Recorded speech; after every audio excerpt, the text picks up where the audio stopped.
Então, o senhor conta uma história através da poesia, né? Não era a minha intenção, para começar.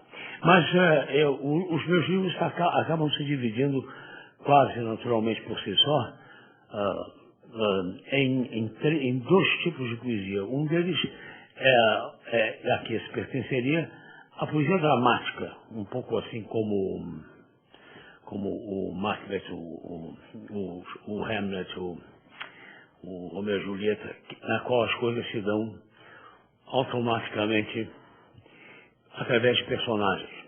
É claro que a Julieta não é o Shakespeare, o Shakespeare é claro que também não é o Romeu, etc, etc, mas ele cria aqueles personagens e ele está em todos eles, etc.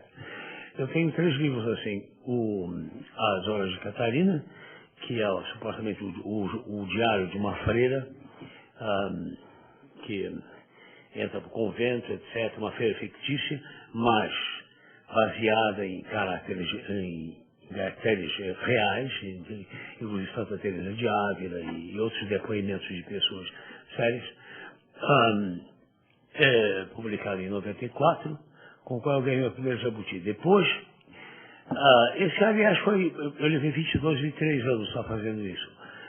Depois, em seguida, tem o mais curto deles, A Balada do Cárcere, quando me pegaram fumando, cheirando que eu não devia, me meteram na cadeia lá na Inglaterra. Lá fui eu preso, adorei, achei uma graça lá no negócio, aproveitei aquele negócio, se não aconteceu um negócio, não acontece todo dia. Então eu aproveitei, tirei o máximo proveito daquele negócio. Quando saí de lá, tinha uma história para contar, claro. E nem precisava ser a minha história. Era a história de um sujeito que eu conheci lá dentro, que era totalmente analfabeto, que eu chamo de 212, e no 212, ele mandou tatuar o número aqui na coisa e só respondia se você chamasse ele pelo número. Não era 212 por acaso, era outro número. Mas que não rimava com coisa nenhuma, então eu mudei para o 212. Eu conto a história dele. Eu alfabetizei, ajudei esse sujeito a se alfabetizar, e depois quando eu saí ele já estava na universidade. Hoje em dia ele há algum tempo ele é membro da Royal Society of Psychology. Ele é membro, sócio de correspondente da Royal Society. Foi uma transformação total que deu dele, assim lá dentro. Ele tinha matado a mulher e era um sujeito que não falava, não dizia nada. Bom, não vou contar a história dele porque o assunto é esse. Vamos ao livro. É um romance entre dois. Pois é. Entre um homem e um cadáver. Pois é. A coisa mais interessante. Quando depois dessas duas coisas baseadas em fatos mais ou menos aceitáveis, eu não tinha nenhuma intenção de continuar essa veia, digamos, mais ficcional metida na poesia. Mas me contaram essa história quando eu cheguei na Inglaterra, em 1962, eu achei algo tão extraordinário que eu fiquei achando, mas ninguém escreve isso, vocês não escrevem isso. As pessoas que me contaram eram escritores. Então, vocês não, por que não usam isso para fazer um romance, imagine? Ou uma peça teatral, que seja, imagine. Não podemos mexer nesse assunto, porque isso aí, não sabe bem o que aconteceu, e aqui na Inglaterra, enfim, aquela maneira do inglês se policiar de tal maneira, e não se sabia se não houve alguma coisa entre eles dois. Então, eles não ousavam contar essa história. E não obstante isso tinha sido o principal personagem, o principal testemunho disso tudo, tinha sido o romancista inglês Ian Foster, né? O Foster que tinha escrito muita coisa, mas os homossexuais ingleses eram uma coisa engraçada. Eles iam para a cadeia, como vocês sabem, com o Oscar Wilde, pegavam e tocavam eles na cadeia. Então eles não tocavam nesse assunto nunca, né? Podiam até ser da pá virada, mas por escrito nada. Então, o Foster, aliás, nunca escreveu sobre o tema, que se soubesse, só depois que ele morreu que publicaram a forma dela Morris, né? Então ele pensava que ele escrevia isso porque se supunha que houvesse entre esse judeu mexicano e esse jovem inglês de regular idade, alguma coisa dessa ordem no norte da África.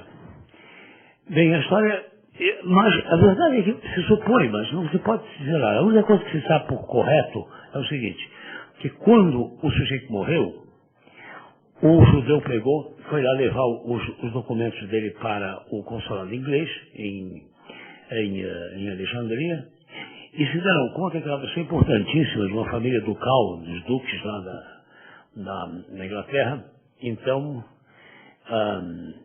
disseram, não, mandaram avisar a família, para a família vir reconhecer o corpo, não era um inglês qualquer que tinha morrido. E não se sabe nem de que morreu, não sei bem. Isso não está muito bem contado a história. Aí, em 1922 demorava para o pessoal chegar, daqui que a notícia chegasse, que eles se organizassem, descessem. Vieram um dia hidroavião, e o hidroavião, como você sabe, tinha que parar, assim, enfim. Daqui que chegasse eram 2, 3 dias, etc. E o corpo ia apodrecer. Então, por ordem do próprio cônsul, ele foi embalsamado. O menino, o guri que tinha morrido, um guri do prédio de uns 18 anos. Embalsamaram o guri. Mas, e quem se encarregou de fazer isso foi o judeu, que tinha tempo para fazer isso. Quando o judeu foi lá pegar o corpo,